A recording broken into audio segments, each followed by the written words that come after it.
ಹೇಳಲಿಕ್ಕೆ ಅವಕಾಶ ಕೊಡೋದಿಲ್ಲ. ಸ್ವಲ್ಪ ತಾವು ಆಯ್ತು, ಬಹಳ ತಾವು ಏನದಿರಿ, ಮುಕ್ತದಿರಿ, ಹಂಗೇನು ಬಹಳ ನೀವು ಇದು ಇಲ್ಲ.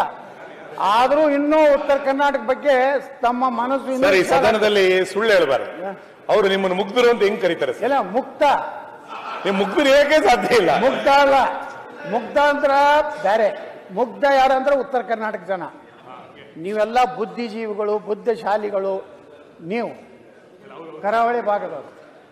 ಅದಕ್ಕೆ ಸನ್ಮಾನ್ಯ ಅಧ್ಯಕ್ಷರೇ, ಅಲ್ಲ ಹೀಗೆ ಹಿನ್ನೆಲೆಯನ್ನ ಹೇಳ್ಬೇಕಾಗ್ತದೆ. ಮೂರ್ಖರಾಗಿ ಬಿಟ್ಟಿದೆ. ಅಂದ್ರೆ ಉತ್ತರ ಕರ್ನಾಟಕ ಅಂದ್ರೆ ಇದೊಂದು ಪರಂಪರೆ, ಸಾಂಸ್ಕೃತಿಕ. ಉತ್ತರ ಕರ್ನಾಟಕ ಲಾಸ್ಟ್ ಡೇ ಬರುವುದೇ ಅದೇ ವಕ್ಫ್ದಾಗ ಹೆಚ್ಚನೆ ಆಗಿತ್ತು ನಮ್ಗೆ ತಳೆ. ನಾವು ಅದಕ್ಕೆ ಮದ್ವೆ ಅವಾಗೆ ಉತ್ತರ ಕರ್ನಾಟಕ ತಗೋರಿ ಇವೆಲ್ಲ. ಆಮೇಲೆ ವಕ್ಫ್ ಮತ್ತು ಸ್ಟಾರ್ಟ್ ಆಗ್ಲಿ ಚರ್ಚೆ. ಇವತ್ತು ನಿಮ್ ಪರವಾಗಿ ಸ್ಟಾರ್ಟ್ ಆಗ್ಲಿ.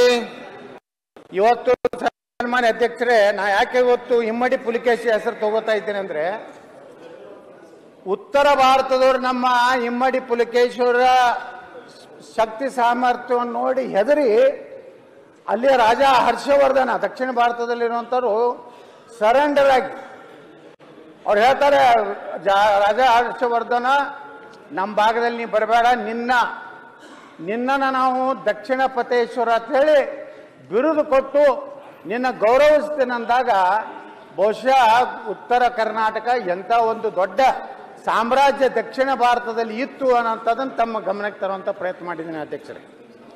ಅದೇ ರೀತಿ ಮಳಕೇಡ ರಾಜಧಾನಿ, ರಾಷ್ಟ್ರಕೂಟರು, ಇವತ್ತು ಚಾಲುಕ್ಯರು, ಹೊಯ್ಸಳರು, ವೀರದೊರೆ ಅಮೋಘ ವರ್ಷ, ಸುಮಾರು 69 ವರ್ಷ ಒಳ್ಳೆ ಆಡಳಿತ ಮಾಡಿದಂಥ ಉದಾಹರಣೆ ಇವತ್ತು ಅದೇ ರೀತಿ ಎಲ್ಲ ಉತ್ತರ ಕರ್ನಾಟಕದ ಸಂಸ್ಥಾನಗಳತ್ತೇನಿದ್ವಲ್ಲ ಅಧ್ಯಕ್ಷರೇ, ಎಲ್ಲರೂ ಬ್ರಿಟಿಷರ ವಿರುದ್ಧ ಹೋರಾಟ ಮಾಡಿದಂಥ ಸಂಸ್ಥಾನಗಳು.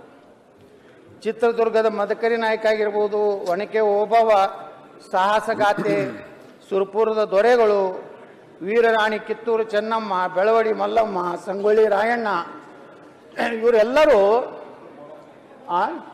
ಅಮಟೂರು ಬಾಳಪ್ಪನವರು, ಇವರೆಲ್ಲರೂ ಈ ದೇಶದ ಸ್ವಾತಂತ್ರ್ಯಕ್ಕಾಗಿ, ಈ ದೇಶದ ಸಂಸ್ಕೃತಿಗಾಗಿ ಇವತ್ತು ಹೋರಾಟ ಮಾಡಿದಂಥ ಈ ಒಂದು ಪುಣ್ಯಭೂಮಿ.